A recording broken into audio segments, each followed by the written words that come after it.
tremendous looking trophy. Welcome to the #1 PlayStation podcast in the Oceanias. My name's Dylan Blight, and joining me, Ashley Hobley. Hey Dylan, excited to be here. It seems like everything is operating as usual. That is... What is that a hint at? I actually don't know. Don't know. Yeah. Okay, I just sound like a cool word to say. Oh, operating. Fair enough. This week in the trophy cabinet, a bronze trophy for PS Plus games coming. Silver trophy for The Last of Us being rated R, 18 plus probably. Gold trophy, Final Fantasy VII trailer. It's a lot and it's very cool. And then we hit a platinum. PlayStation helping out the Australian bushfires. So firstly, I want to go over this. Throughout basically all of February up to February 23rd, which by the way, up until February 23rd, I was a bit like, why not just do all of February? You know, like February 23rd is like such a arbitrary date. Yeah, it's like why February's short anyway. PlayStation, Sony, come on, just do the whole fucking month. Anyway, so the Sony Foundation has kicked in $200,000 donation straight away to this to their bushfire appeal they're doing here for the bushfires in Australia, which is obviously very cool. But then also they're doing this whole month-long streaming. They're streaming, but then also you can get aboard and partake in it. I've signed the Explosion Network up for it, so when we do some streams. Hopefully we can try and get at least a couple dollars would be good. We're supposed to be streaming on Wednesday. That's all, and something horribly goes wrong, but there you go. There's your exclusive for this podcast. So their stream schedule though, SIE Worldwide Studio Streams, 15th of February, Media Molecule. By the way, these are all at horrible times, but Media Molecule, 3 a.m. to 5 a.m. Australian time. Dream stuff. February 20th, Naughty Dog from 5:30 a.m. to 7:30 a.m. Australian time. Don't know what they're doing. 21st of February, Insomniac Games president founder Ted Price from 8 a.m. to 9:30 a.m. doing something. And then 22nd of February, Sid Schumann and Shuei Yoshida team up for a joint stream. That one would be fun, for sure. Want to see Shuei and Sid go ham, do some fun stuff. That sounds exciting. So you can watch all of those, and of course they will be taking donations towards the bushfire appeal that Sony Foundation is doing. But then also their Twitter account, and if you go to like the hashtag Gaming for Life, which is what the charity's called, hashtag Gaming for Life, you should find other people who are partaking in the streams. So then you can go support them and drop each one $1 if you want to spread out your donations around the place. But that's taking place from now until the arbitrary date of February 23rd for whatever reason. But either way, go help out the bushfire appeal that Sony's doing. That's obviously cool. And go watch the streams at fucking 3 a.m. in the morning if that's the thing you want to do, for sure. Yeah. The Sid Schumann one. I mean, there'll be VODs.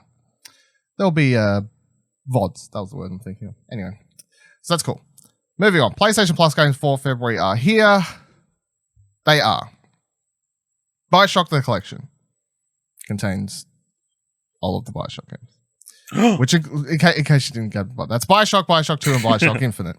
Then you got The Sims 4, which I'm one of those people that's still consistently surprised that The Sims games played on console, because I don't comprehend how they work. I've never played one on console, but I never understand how you do all the stuff you do without the mouse and keyboard. I'm like, this is the thing. And the most exciting... Yeah, I don't like it. Most exciting, Firewall 0 Hour PlayStation VR game that, of course, everyone should be playing. And I'm hoping I can find time this week, because these drop today or release. No, or tonight, whenever it is. It'll be a good time to jump back into Firewall, because I'm going to have all these new noobs coming in. You know? And you can be like the expert and kill them all. I definitely am an expert because I haven't played for a while, but I'll be at least no skill-based matchmaking. Yeah, I'll be sitting. I'll be better than the people coming in, so I'll be able to get some free XP, hopefully, some free kills over here, opponents some noobs. Yeah, out of these picks, obviously my pick for the game of the month is going to be Firewall 0 Hour, because if you don't know, it's basically Rainbow Six but in VR, 4v4. Once you die, you're dead. That's how it works. Like games? Yeah. No, well, I mean, you don't respawn. So, you know, like it's tactical permadeath shooting. Yeah, it's permadeath. Like once all four members of the opposite team are dead, then that's it. So yeah, it's like it's more intense tactical gameplay. Yeah. And it's really cool to play with the aim control. Obviously, I spent a bunch of time talking about it last year. If you've got VR, definitely something that you should pick up this month. What would your pick be? Maybe The Sims. That could be a fun distraction game. Do you know? I'm going to see you playing Sims a lot over next month. Maybe. I mean, there's nothing out, so. Yeah. Literally nothing. They Pretty delayed close. Iron Man. Fuckers. Okay. Next story. PlayStation role change up. This one I thought was quite interesting. So, written by Push Square, Astrobot Rescue Mission Director to head up SIE Japan Studio for PS5 generation. The folks over at Sony Interactive Entertainment Japan Studio have had a leadership shakeup, which sees Astrobot Rescue Mission Director and producer Nicolas Doucet step into the leading role. Word of what happened to the former head, Alan Becker, hasn't got around just yet, but the change will mean that Doucet now leads Sony's group of internal Japanese studios into the PS5 generation. Nicolas Doucet is best known for his role in bringing the incredible PlayStation VR exclusive Astrobot Rescue Mission to the market, although he has also worked on iToy Play 3 in a producer role and helped out on a number of Bionicle projects in the early 2000s. Such it's clear that Doucet loves taking advantage of new and innovative technology at PlayStation.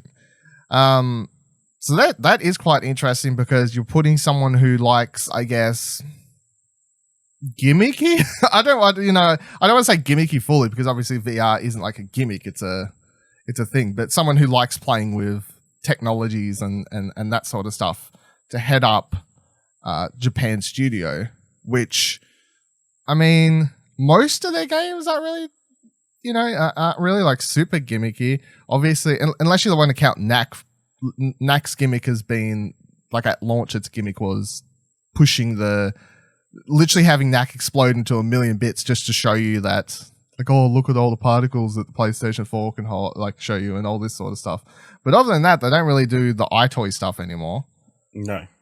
That like the PS2 generation was kind of filled with a bunch of stuff like that, but it's I mean, you can make a better version of everybody's golf VR with an actual multiplayer.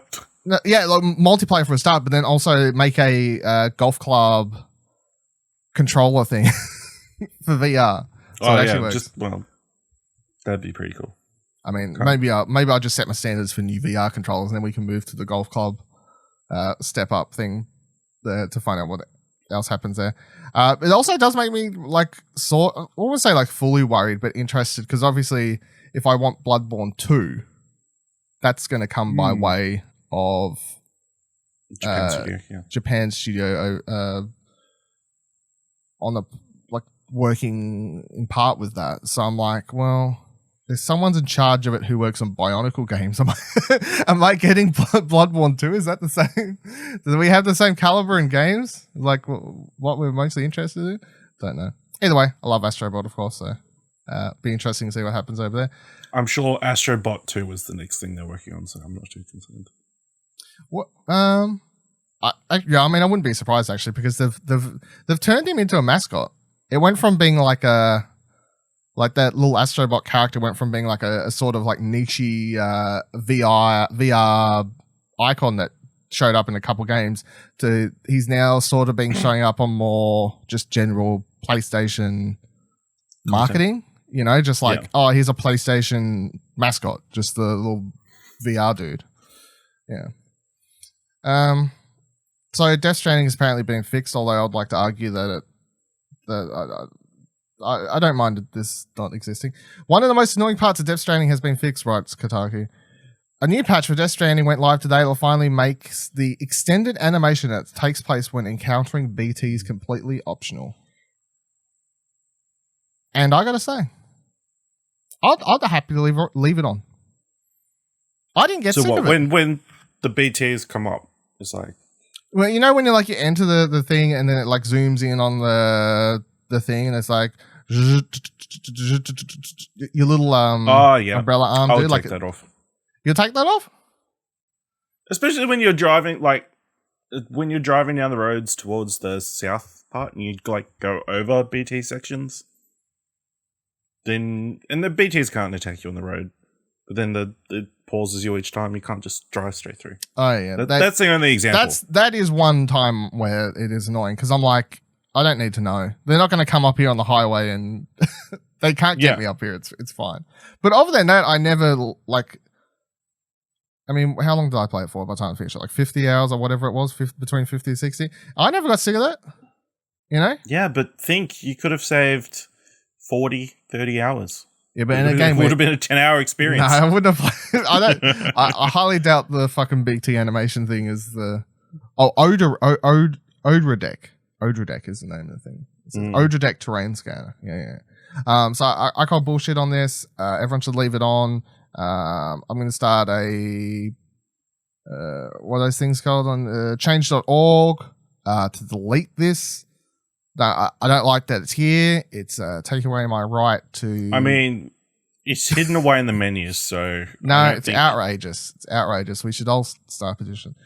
Very small number of people to change it. Yeah, me and one other dude. DualShockers writes, The Last of Us Part 2 is Naughty Dog's first game to feature nudity and sexual content. The Last of Us Part 2 is set to be blah, blah, blah. The Last of Us is a beloved series that has gained a large diehard following from community nods, blah, blah, blah, blah. The news of today's delay.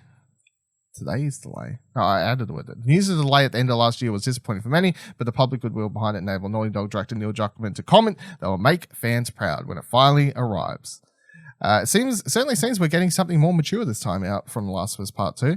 In imagery available via the official website for the sequel, you can see that the ESRB, the Entertainment Software Rating Board, has awarded the upcoming title an M17 plus rating. In itself, this isn't major news for the series. This is the exact same rating given to The Last of Us and The Last of Us Left Behind. Where it differs, however, is the accompanying content descriptors of the rating. Whereas The Last of Us has sexual themes, Part 2 is tipped to have both sexual content and nudity. The gulf between sexual themes and sexual content might seem minuscule, but there is a definite difference between the two. Sexual content means non-explicit depictions of sexual behavior, possibly including partial nudity, whereas sexual themes just means references to sex or sexuality. So Ellie's gonna have some Ellie's gonna get down. You know what I'm saying? Probably, but the way you describe it is not great. I'm trying to make everyone listening feel bad. Well, not necessarily. In my mind, obviously we've seen bits and pieces of like the cult thing, you know, so maybe they take off like a shirt or something so they can stab him better. I don't want that. I want the most outrageous sex scene that forces dude bros at home to pick up their controllers and go, no, no, no. So just like very loving and very unsexy. Yeah, I don't want like a porno. Let's calm down, all right? I'm talking tender love making here, Ash. All right? Tender. It's just sensual. 10, 20 minutes of cuddling. Sexy times between Ellie and the other girl whose name I forgot. She's a new character. I haven't played the game yet. I can't remember what her name. And I want it to be. I want it to be take place after the scene where they kiss at the dance, right? They're gonna go home, gonna watch some Netflix, and they're gonna lay down and chill out for a bit. Hey, have you read the latest issue of Clickers Anonymous? No, I haven't. They share, they talk about it for a little bit. Would you like a cup of tea? Would you like a cup of coffee? GTA 3, Vice City, San Andreas reference. Right, I got the game right now. Would you like a cup of coffee? Go. And then it just this very long, drawn out, sensual sex scene. No nudity from them. Right? You don't want to give the dude bros what they want. Okay? Not here. But it's shot in a way that will make people uncomfortable. And then they both turn to the camera and go, vote for Bernie Sanders.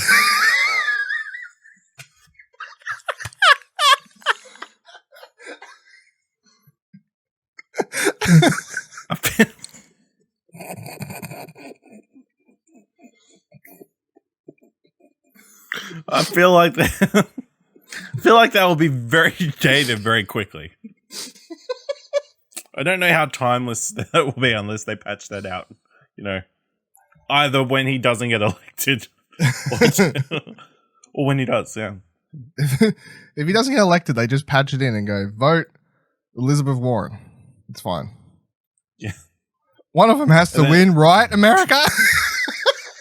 No, it doesn't. Sometimes nobody can win. No, let's not. Let's look at that way. Like anyway. The Last of Us. It's thematic. There you go. Yeah. But yeah, this will be interesting. I hope to God your fanfic doesn't come to truth.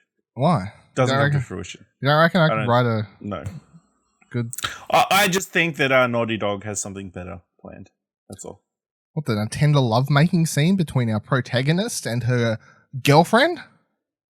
Who they're definitely not going to kill off for the sake of pushing Ellie's revenge mission for shortly thereafter? Yes.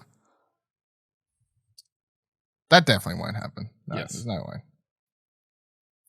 Last of Us 2. In support of gays, the game. New subtitle? True. There you go. No, I can't have it. Naughty Dog. What are these SJWs? Okay. Kotaku. Anyway, Kotaku writes, survey has players dreaming about PlayStation 4 remote play on Switch. Some players are salivating over the possibility, however unlikely, of one day being able to use their Switches to remote play PS4 games after Sony asked about it in a recent feedback survey. The survey apparently went out an email to PS4 owners, a screenshot of which was provided to Kotaku by Reddit user Your Reddit here first. Well, I don't know. The survey results will help us better understand how PS4 remote play is being used to create an experience that worked for you, Sony says in the email. The survey includes a number of questions about which aspects of remote play people would like to see change or improve, including whether people would like the ability to play remote play on more devices, examples being able to play on your Nintendo Switch, Apple TV, or Android TV. So the question is ability to play PS4 remote play on those devices, and you could pick between not appealing at all, not very appealing, somewhat appealing, very appealing, extremely appealing. Sony did not immediately respond to a request for comment, and that's the story. And then the internet kind of went crazy because they're like, "Whoa, does that mean we're getting remote play on the Switch?" To which I'm going to say no. I don't think that would ever happen, and I don't think the Switch could. Nintendo doesn't have the infrastructure to run that shit, you know? Nintendo's like, hey, here's an app so you can voice chat. You're going to be able to remote play through the fucking... Yeah, you don't have to do any talking through remote play. I wouldn't trust Nintendo's fucking internet to be able to run remote play. Well, I just think the question... Why is it Nintendo's internet? It's just your home internet, isn't it? What, remote play? Yeah. Yeah, man, but it's got to be able to it's just over your home Wi-Fi. Yeah, but the infrastructure on the Switch, the network capabilities of the Switch console. I mean, have you had any problems with network games on your Switch? I haven't tried to play Apex Legends or something that would, I suppose... You played Mario Kart? Yeah, but it's like a Nintendo first-party thing. It doesn't even... What apps does it have that would be equal to this? Does it have Netflix these days? No. Fortnite. No, like services. It's got no services on it. It's got nothing. Like YouTube. Yeah, and that runs crap, I think. Take 10 minutes to open a fucking app and whatever else. Come on. No, I wouldn't trust it. I don't buy this story. I think they've used it as a very I mean, if 100% of survey came back saying that is very appealing, then they'd be like, maybe we need to look into this. I think if it came back 100% appealing, then they would more likely look into putting it on Apple, or no, I guess in order, Android TVs would make the most sense in a little bit. Because a lot of people obviously have smart TVs. And think about it. If you've got multiple, and if you have one set up in a different room, and then you could just remote play your PlayStation to another room, on the TV, especially if you could, if they built I think this is the best use of this app, if this could somewhat happen. If they could build remote play into an app on smart TVs, and then they could let you stream if you've got the internet for it, obviously. But if you've got the internet for it, and they could let you then stream remote play 4K your PlayStation to another room, people would love that shit. That would be the best. That is the best feature here, in my opinion. The most practical feature that people would take actual advantage of. You know, because the amount of people who probably own multiple PS4s because they're like, oh, I want one downstairs, I want one upstairs, want one in the toilet, want one in the bathroom, want one in the back cave. Yep. You know? As you do. Got multiple on the go. Got to open my FIFA booster packs wherever I am. These sorts of people, you know? Yes. Those sorts of people. That would be the one that makes more sense. Apple TV, obviously, is a similar sort of thing. It's just for people who don't have Android. Smart TVs, more likely, I guess, interaction thing there. The Switch one, I don't see it. I really don't see it happening.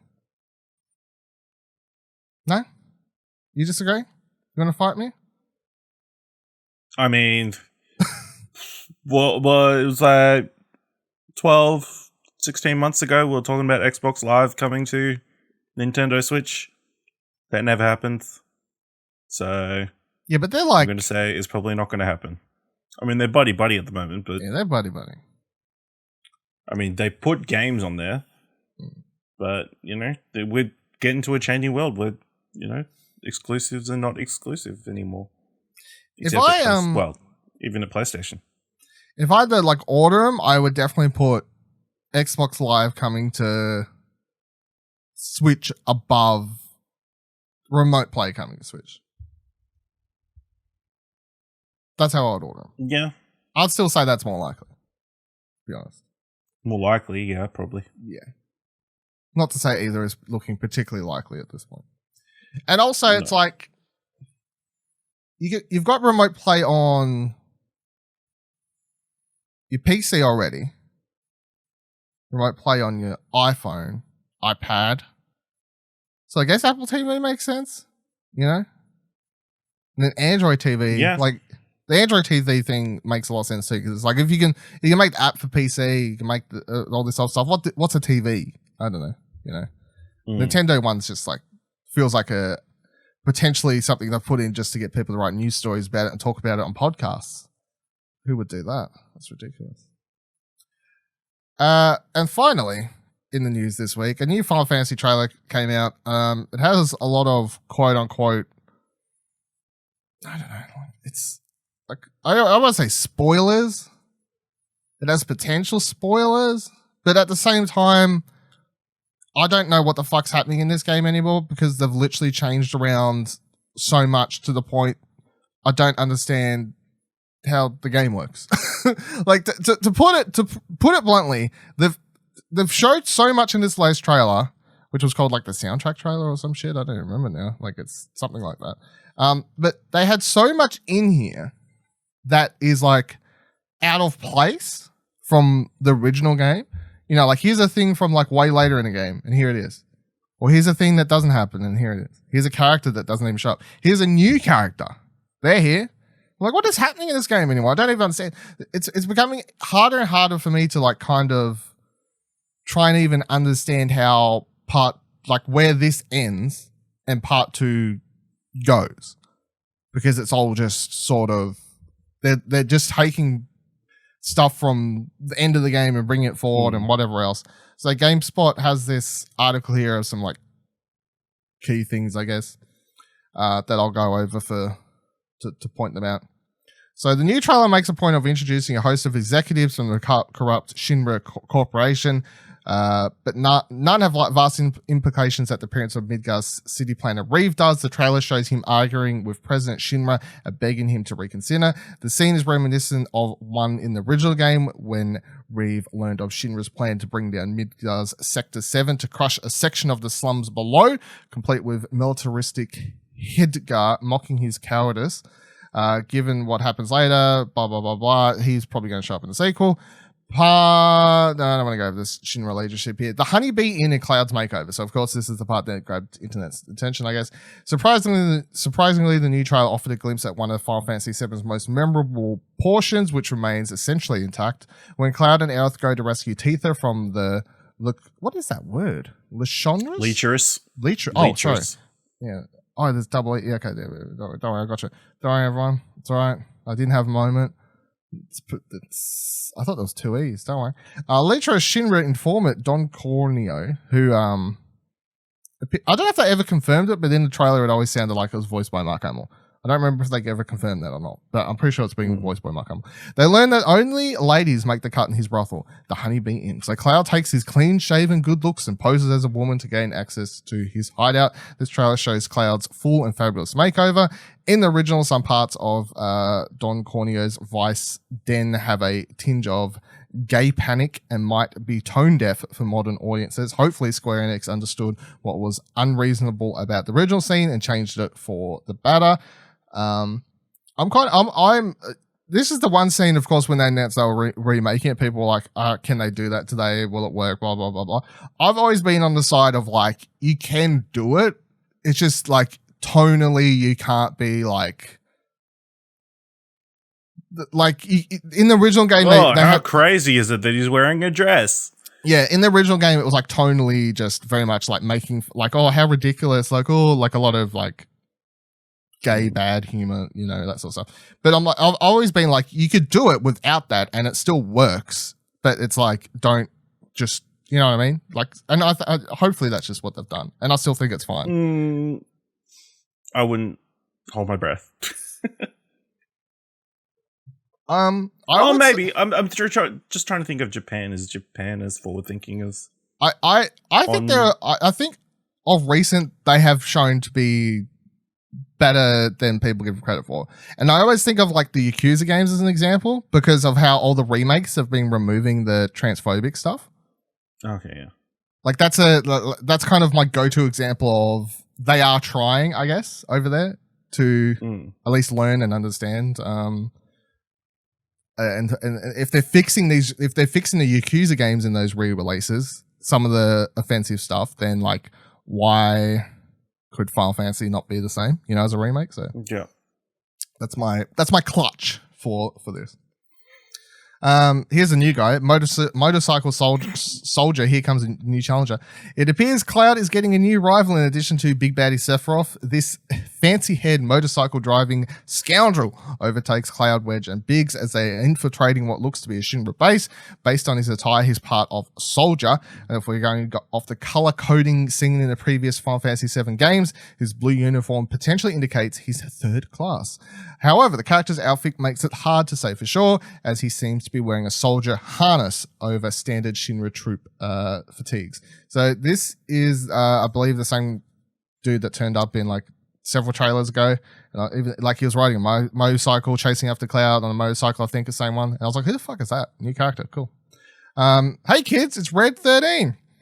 The cast of Final Fantasy VII is memorable for a lot of reasons, but even in that storied company, Red 13 stands out as one of the all-time best character designs. The Final Fantasy series is always centered on human, or at least humanoid protagonists, but Red 13, a crimson hybrid of wolf, fox, lion, and shaman, was something completely different. It stood to reason that would see him in the first episode of the remake, since he first appears as a specimen in Hojo's lab in Midgar. And our first glimpse from the trailer didn't disappoint. He looks just as intriguing as ever. So this is one I wanted to ask you about, because obviously you haven't played the original game. And up until this point, all the trailers have just been, you know, like human characters, big swords, guns, shit like that. You're a dog. You should go wild. Whoa. Yeah. How do you feel about Red 13? Yeah, he looks cool. I think I've seen that design before, probably like fan art and that kind of thing. Be interested to see how he plays. I mean, in a turn-based game, that works fine. You just set up and do your moves. But in something a bit more action RPG, how you? I guess I'll control like claw attack. Is he gonna? I'm trying to think. Is it gonna be like Tokyo Jungle? I mean, in the original game, yeah, he claws people. He attacks people with his claws. So, I mean, that's, I guess when you're controlling the game, it's just going to be like that. What is that game that, there's a dog game, got re-released on everything. It came out on like the Wii. It's got re-released on like Switch recently. Fuck, I can't remember the name of it. Whatever, fuck it. Anyway, that's what it's going to control like. If anyone playing at home, I can know what I'm thinking about. We finally see our first glimpse of Professor Hojo, who continues to be awful being we're known to be. He seems to be observing Cloud via security cameras, which leads us to think he'll be a more persistent threat throughout the first part of the remake. And this is what I'm talking about. They're taking characters that like aren't super relevant for like the first disc, or don't really show up much, or if at all, and they're kind of, I guess, bringing them forward and giving hints at them or whatever else. But the biggest change is Genova here. So the infamous Genova appears as you'd expect. The sight of her instantly triggers traumatic visions of the past in Cloud. While seeing Genova is to be expected, the most intriguing detail seen later in the trailer is the confirmation that you'll also get to fight her. Since the first part of Final Fantasy Remake covers the story up until the end of Midgar, this fight comes as a shock. You don't technically fight Genova in the original game until you get to the ship in Costa del Sol, which is a few hours after leaving Midgar. So this encounter is totally new. Another important detail is that it appears the party seems to actually see Sephiroth when they find the tank holding Genova, at least if their body language is to be believed. In the original, Sephiroth only appeared as hallucinations in Midgar and didn't actually show up in person until the first fight of Genova in Costa del Sol. So yeah, they're changing lots of things and bringing a big fight that's like way later in the game, way forward, which is very confusing. Skip some of these ones. More summons here, so you get to see Leviathan, Chocobog, Mog. Also, I don't know if they point out here or in this article or not, but I saw another person point out that at some point in the trailer, it shows Cloud fighting with a Mithril dagger in his hand, which is, well, they pointed out it's interesting because you can't get that weapon until like near the end of the game, and he's got it in this thing anyway. But it's also interesting because up until this point, whenever we've seen the game, he's always just been using the Buster Sword, and this part it means that when you change his weapons, I guess visually, obviously, they're all going to be unique, cool looking animations, whatever. It's not going to just be like a stat change in the background, but he'll still just use the big sword. Yeah. So that's interesting. Do you like the trailer though? Did you watch the trailer? Yeah, it definitely reminded me of a Kingdom Hearts trailer. You know, just because the bring up the title music as well, just the not having any idea what's going on factor. Yeah, it definitely reminded me of Kingdom Hearts. So it's as someone who hasn't played the game, you're saying that watching that trailer, you don't feel like you're having like because it's just so hectic. You're not like, oh, this is spoiling stuff. I mean, I'm now spoiled that you're going into some sort of brothel with cross-dressing involved. I'm massively disappointed that didn't come as a surprise. Whoa. Shock horror. No, I think the thing I struggle with is obviously because I've played it, so I feel like when I'm watching the trailer, I'm like, my brain is like, are they showing too much? They're not showing too much. I mean, it's hard to tell. That's what they're choosing to show you. Yeah. I mean, it's like a certain trailer that came out this past weekend made a massive reveal. I mean, they could have kept that until the movie came out. No, they couldn't. Yeah, they could have. He's the main character in the fucking movie. We're talking about Fast and Furious 9. We just announced the Fast and Furious podcast. If you like it, we should go check that out. It's coming next month. I mean, they made two massive reveals in that trailer that they could have saved until the film. Those two reveals could be classified as spoilers. But that's just that's what they wanted you to know going into the film. Yeah, I only find the Final Fantasy one interesting, obviously, because we've been having this whole thing since they announced it of it's a remake, so like where does the spoiler line lie? And obviously, I don't know if I said it here on Arcade Couch or something, but at some point I was like, it's a new game now, so like I can't just be openly talking about spoilers. Tell me how the game ends. Yeah.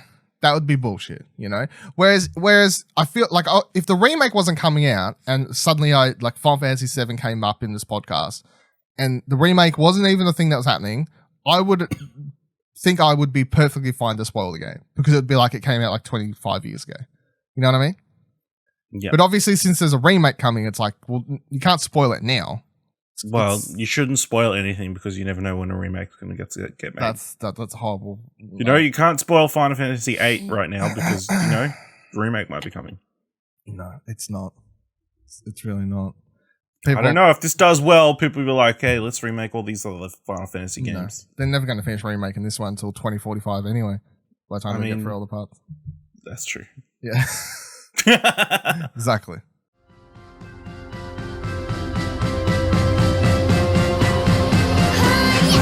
Let's talk about dreams. So, we last week talked about the winners of the Impy Awards, obviously, and for the next couple of weeks, we're going to talk about all of the runner-ups. Yeah, so today we're going to talk about the winner, the dream of the year, and then for the weeks following, we're going to talk about the runner-ups as well. But we were like, we'll get the big dog or the big pig, I guess in this case. Ooh. Got it? See what I did there? We'll get the big pig out of the way first. So the game we played, which was the Dream of the Year. That was what it was, right? I'm not getting that wrong. Yeah, Dream of the Year. It was titled Dream of the Year. It was called Pig Detective 2 Adventures in Cowboy Town. Now, I haven't played Pig Detective 1. I don't think you've played Pig Detective 1. Right? I might have started it the Dream one time, but other than that, I don't recall. No. So the creators of this, there's a whole bunch, but the main ones are someone called SDEREU and LOTTE_double. Yeah. Lot and Sebastian. Lot and Sebastian, who are this. They are a team Pig Detective. Pigs. I was trying to think of a joke, couldn't get one. But yeah, there's a bunch of people that help out as as Dreams works, and there are a lot of people involved with this because this game is easily the most involved thing I've ever played in Dreams. It's the longest thing as well. So it took me an hour to beat. And by the time I got to the end, it said I did a very bad job at being a detective because I only got 20 of 50 or something. Yep. Secret detective things or something like that. But this game is, it seems heavily inspired by Telltale games, I guess is the easiest way to put it. Or it's like an old school adventure game, like your Grim Fandangos or your other ones of that time. Yeah, that sort of stuff. So it's not heavily, it's not hard like those though.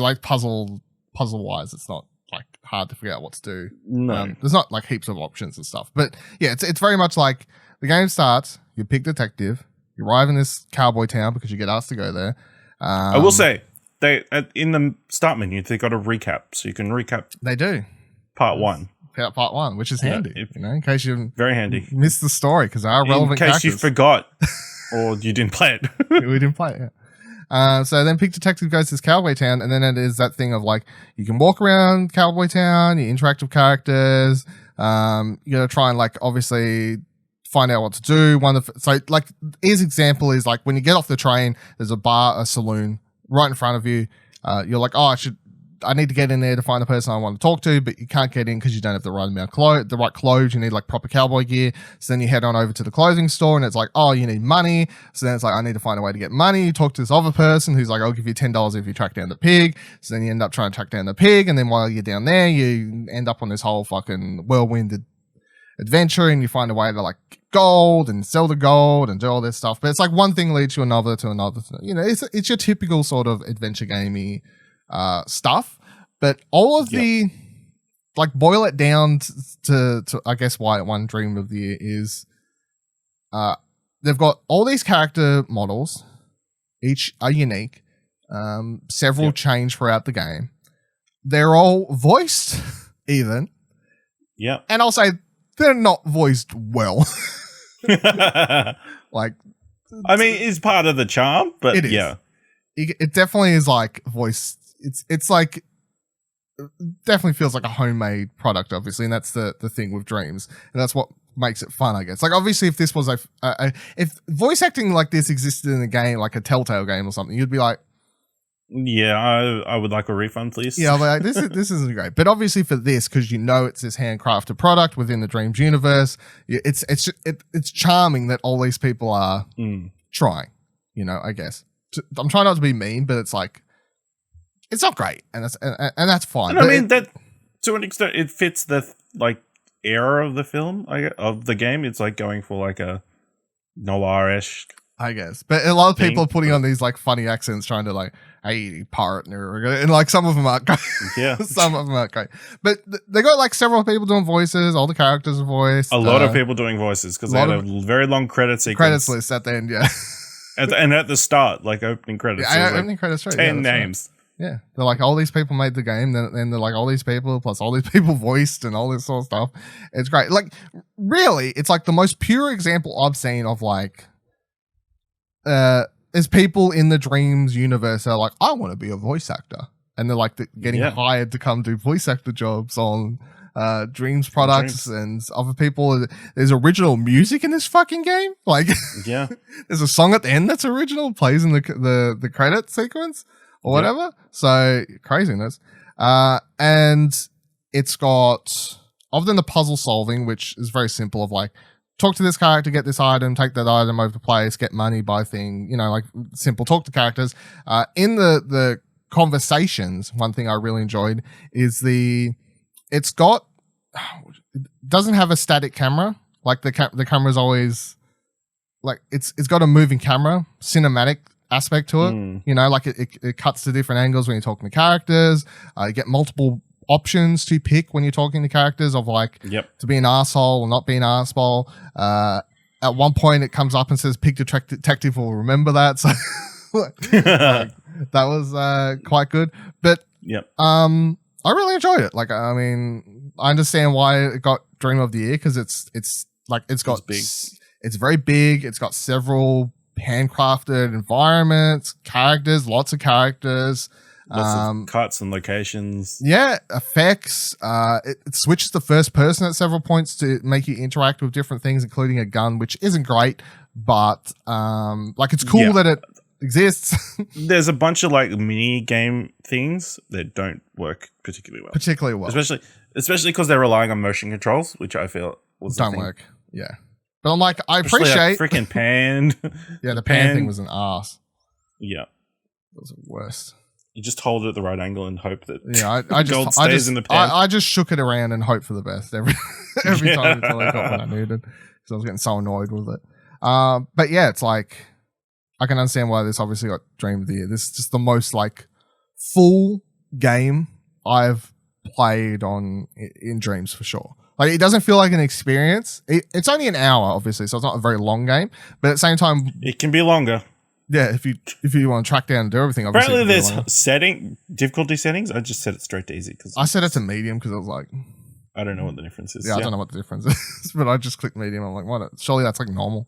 But yeah, it's like it's an hour, and by the time you play through it, you get a full story. You've made decisions. There's a weird plot thing that I'm like, do I spoil it? No, I won't spoil it because people won't play. But there's like weird stuff that happens. I just wonder if there's multiple endings. Really? Like, is that really? Crazy. I'm assuming we both had the same ending where we end up trapped and come out of the well, right? Yeah. I can't. Maybe there's another ending where he solves everything. Maybe if you get 100% of the detective collectible things or whatever, detective points. Yeah. But it's the only dream game that I've played where like by the end and the credits rolling, I'm like, I felt actually like I've finished something. Like I've played a game, you know. Where are my trophies? Yeah. Give me my Pig Detective 2 trophies. Where's my platinum for Pig Detective? It's horrible.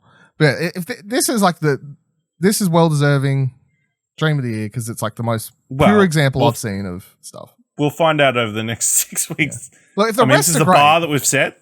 This is the bar that's been set. Yeah. So now everything else will be compared to it. Yeah. I don't want to go for the following weeks and be like, yeah, this is great, but Pig Detective still deserved to win, blah blah blah. You know, like that'll be kind of mean, but Like at the moment playing this, I'm like, I can understand why this won. It is a very full game, and for people who are like, oh, Dreams, like, you know, like, oh yeah, it sounds kind of cool, but I don't really want to play just like fucking 5-minute rip-offs of Mario and, you know, all that sort of stuff. That's kind of like that flooded the news stories, obviously, for the first, like, when Dreams come out in early access and all that. That stuff exists, obviously, but people are making shit like this, and this is where the good shit is, you know, original experiences like this. Even if they've got some dodgy voice acting, it's still quite cool. And look forward to Pig Detective 3. When that they announced it in the credits, they're like, Pig Detective 3 is coming. I'm like, cool, I'm excited. Looking forward to Pig Detective 3. Will I go back and play 1? I don't think so at this stage. No, I think I'll just. It's like the never-ending story. I never watched part 1, but I watched part 2 a lot as a kid. You know, I just stayed on part 2, and that'll do it for this week's episode of Platinum Explosion. You can follow us on Twitter by heading on over to explosionnetwork.com/Twitter. You can suggest topics or send in questions for the show by emailing mail@explosionnetwork.com with the subject line Platinum Explosion. And until next week, remember that every trophy counts.